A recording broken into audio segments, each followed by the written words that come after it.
రాజుగా ఉండాలనేటువంటి ఆశ నీలో ఉంది. అక్కడ విత్తనం ఇచ్చేటువంటి వ్యక్తికి కూడా అదే ఉంది.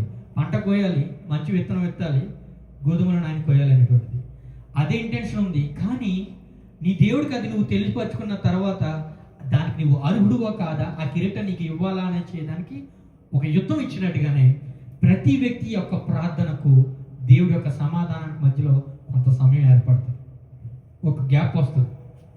దాన్ని ఆ సమయంలో మనం పరిస్థితి ఎట్లా ఉంటుంది అంటే ప్రతి ఒక్క వ్యక్తి పరిస్థితి అసలు దేవుడు నా ప్రార్థన వింటున్నాడు అనేటువంటి ఆలోచన వస్తుంది చాలాసార్లు.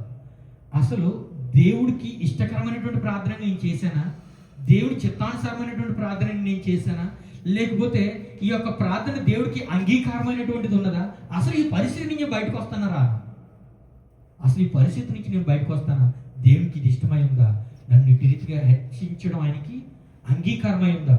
ఇదంతా ఎప్పుడు వస్తుందని అంటే ఈ గ్యాప్ ఉంది కదా, ఈ ప్రేయర్ మనం చేసిన తర్వాత దేవుడు మనకు సమాధానం అందించేటువంటి ఆ కాలాన్ని ఏమంటారనంటే పరీక్షా కాలం.